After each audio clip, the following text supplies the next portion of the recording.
سوره زاریات یعنی بادهای خاک پراکنده ساز در مکه نازل شده است و از 60 آیت عبارت است. بسم الله الرحمن الرحیم. به نام الله بخشاینده مهربان. والذاریات ذروا. الله سوگند یاد می کند، سوگند به بادهایی که خاک را به سختی پراکنده می کنند. فالحاملات وقرا. پس سوگند به ابرهای بردارنده بار آب. فالجاریات یسرا. پس سوگند به کشتی هایی که به آسانی در آبهای بحر و اقیانوس ها روانند. فالمقسمات امرا. پس سوگند به فرشتگانی که با فرمان الله میان خلقش تقسیم کننده کارهایند. انما توعدون لصادق. که هر آینه آنچه شما را وعده و بیم میدهند از آمدن قیامت و حساب راست است. و این الدین لواقع. و هر آینه روزی جزای اعمال حتما آمدنی است. والسماء ذات الحبك. و الله سوگند یاد می کند، سوگند به آسمان که آراسته به ستارگان است. انکم لفی قول مختلف. بیگمان شما ای تکذیب کنندگان، یعنی کسانی که به الله و روز قیامت باور ندارند، درباره قرآن و به خصوص پیامبر در سخن گوناگون درباره وحی با هم اختلاف دارید. یؤفک عنه من افک. از حق یعنی قرآن و پیامبر روی گردان می شود آن کسی که از ایمان آوردن به قرآن و پیامبر روی گردان شده باشد، از سبب آن که حجت و برهانهای روشن الهی را قبول نداشت، پس به راه خیر موفق نشد. قتل الخراصون. مرگ باد بر آن دروغ گویان. الذين هم في غمرة ساهون. آنان که به غفلت در کفر و در جهل فرو مانده اند. يسألون أيان يوم الدين. اینها دروغگویان با تمسخر می‌پرسند روز جزا کی خواهد بود؟ يوم هم على النار يفتنون.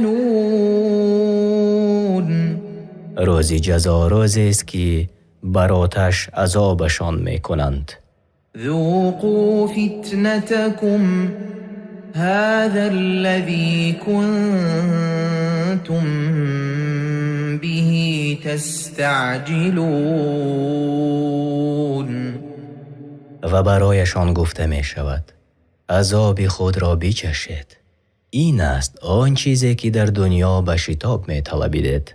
ان المتقین فی جنات و عیون. هر آینه پرهیزگاران که در دنیا از الله می ترسیدند در باغ‌ها و کنار چشمساران باشند. آخذین ما آتاهم ربهم انهم كانوا قبل ذلك محسنین. آنچه را از آرزوهایشان پروردگارشان به آنها عطا کرده است به خرسندی گرفتند و به آن راضی هستند. هر آینه پیش از آن در دنیا با بجا آوردن عملهای شایسته نیکوکار بودند. كانوا قلیلا من اللیل ما یهجعون. آن نیکوکاران اندکی از شب را می خوابیدند و شب را با نماز زنده داری می کردند. وبالأسحار هم يستغفرون و به هنگام سحر از گناهان خیش استغفار یعنی توبه می کردند. وفي أموالهم حق للسائل والمحروم و در اموالشان برای محتاجان از پرسنده و محروم یعنی آن که از روی حیا نمی پرسد حق بود. وفي الأرض آيات للموقنين و در زمین برای اهل یقین یعنی به آنان که به وحدانیت الله باور دارند و رسالتی پیامبرش را تصدیق می کنند دلیل های روشن و عبرت هاست. وفي أنفسكم أفلا تبصرون و نیز در وجود خودتان نشانه های آشکاری هست که دلالت بر یگانگی آفریدگار شما می کند و تنها او تعالی سزاوار عبادت است. آیا نمی بینید تا از آن عبرت بگیرید؟ وفي السماء رزقكم وما توعدون و رزق شما و هرچی به شما از نیک و بد و ثواب و عقاب وعده شده همش در آسمان نوشته شده است. فورب السماء والأرض إنه لحق مثل ما أنكم تنطقون پس الله به ذات پاک خود قسم یاد می کند. سوگند به پروردگار آسمان ها و زمین که آنچه وعده شده است برایتان حق است. همان گونه که شما با یکدیگر سخن می گوید و در سخنتان شک نمی آرید. هل أتاك حديث ضيف إبراهيم المكرمين ای رسول، آیا خبر مهمانی گرامی ابراهیم به تو رسیده است که آن مهمانان فرشتگان بودند؟ إذ دخلوا عليه فقالوا سلاما قال سلام قوم منكرون آنگاه که نزد او آمدند و گفتند سلام، گفت سلام شما مردمی ناشناسید. فراغ إلى أهله فجاء بعجل سمين در نهان و شتابان نزد اهل خود رفت و قصد به گوساله فربه کرده آن را کشته بریان کرده آورد. فقربه إليهم قال ألا تأكلون طعام را به نزدشان گذاشت و با لطف و مهربانی گفت چرا نمیخورید؟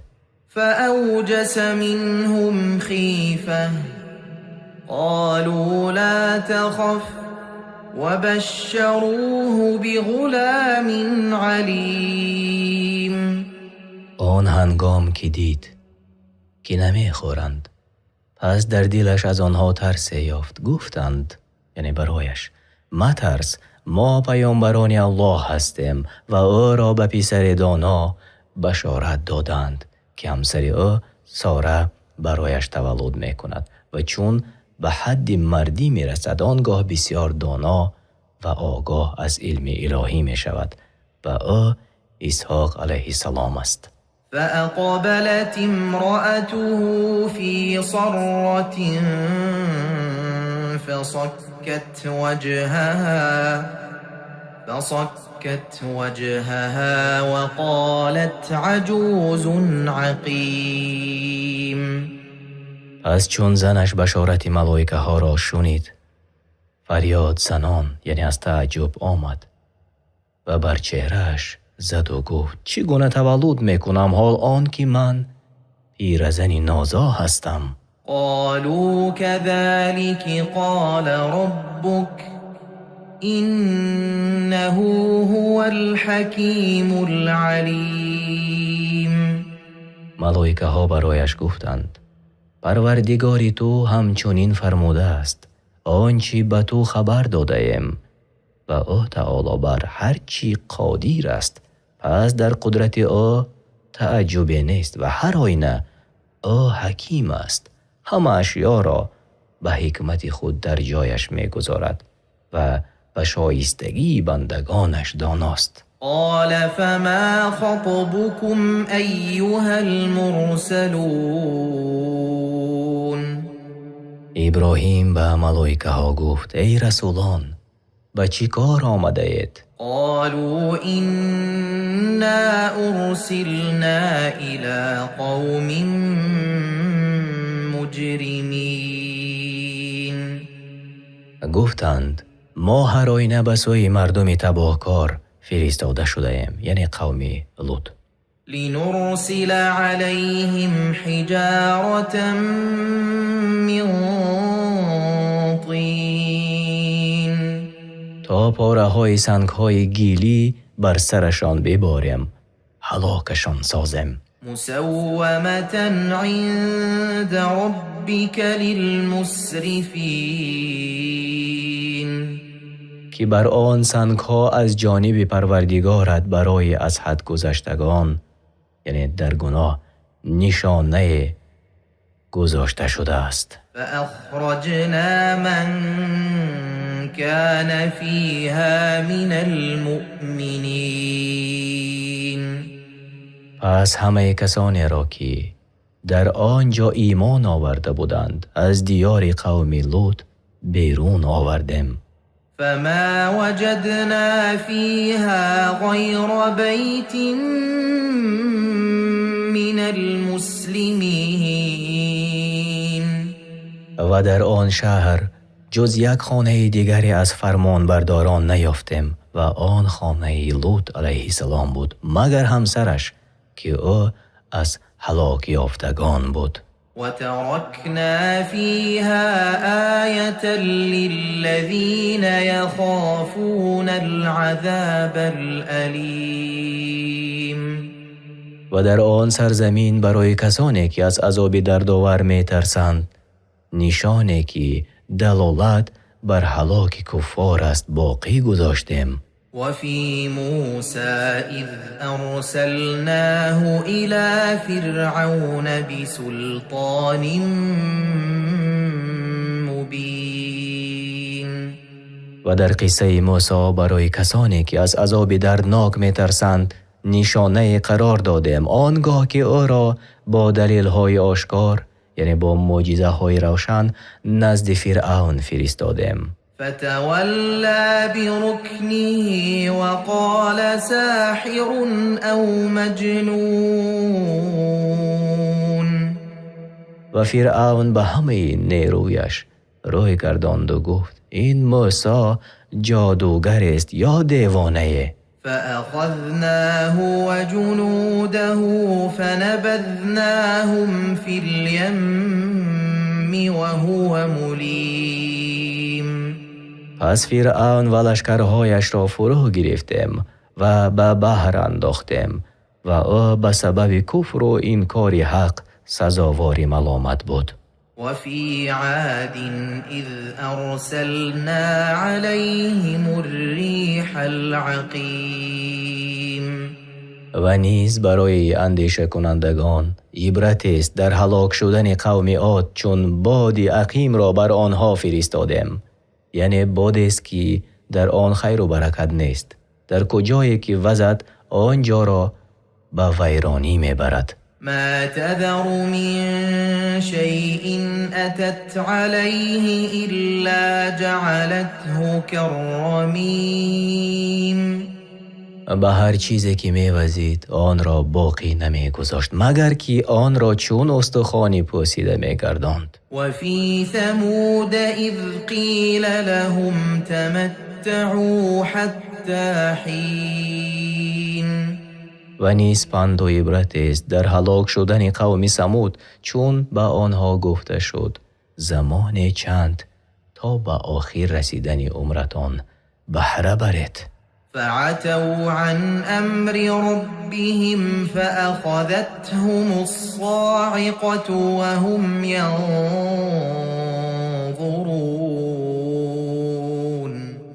پس آنان از فرمان پروردگارشان سر تافتند و همچنان که با چشمی سر می نگریستند رعدی تند آنها را فرا گرفت.